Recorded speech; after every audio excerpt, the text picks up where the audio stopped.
hello guys, welcome to my mini vlog. म चाहिँ है अस्तिबाट यस्तो टाउको दुखेर हेडेक भएको थियो, यस्तो टाउको दुखेर हेडेक भएको थियो कि पुरा गरिसक्दै छैन कि लास्टै एकदम माइग्रेन बढेर अनि स्ट्रेस बढी भएर चाहिँ माइग्रेन बढिरहेको थियो कि मलाई।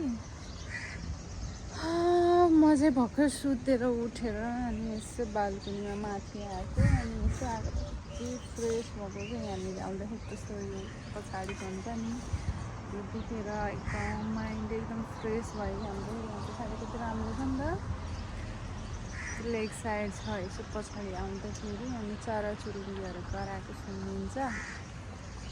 अनि आएको म भर्खरै आइरहेको थिएँ माथि, भर्खर जस्ट यसो दिउँसो सुतेर चाहिँ उठेर चाहिँ माथि आएको थिएँ म। अनि अहिले चाहिँ बल्ल यसो हल्का मुड फ्रेस भयो जस्तो फिल भयो कि 3 दिन लगातार कति टाउको दुखेर बढी स्ट्रेस भइरहेको, खै के हुन्छ कहिले काहीँ यस्तो हुन्छ, भएको पनि केही हुँदैन है, टेन्सन पनि केही हुँदैन र पनि के हुन्छ कहिले काहीँ सडनली अटोमेटिक मतलब यस्तो हुन्छ कि त्यसै बिना कारणै मन दुखे जस्तो, टेन्सन फिल भयो जस्तो होइन, भित्रभित्रै केही कुरा मनमा दबिए जस्तो, केही कुराले आफूलाई खाइरहे जस्तो फिल हुन्छ।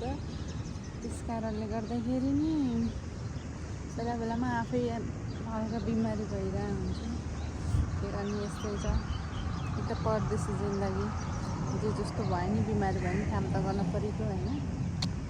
म चाहिँ केही भन्न आएको होइन कि यो पछाडिको चाहिँ देखाउन आएको म तपाईँहरूलाई। यो जुन छ नि यो पछाडिको यो पानीको खोज, त्यही भन्न मात्र आएको, अरू चाहिँ केही भन्न आएको होइन। ल अहिले चाहिँ म जान्छु ल guys, thank you for watching.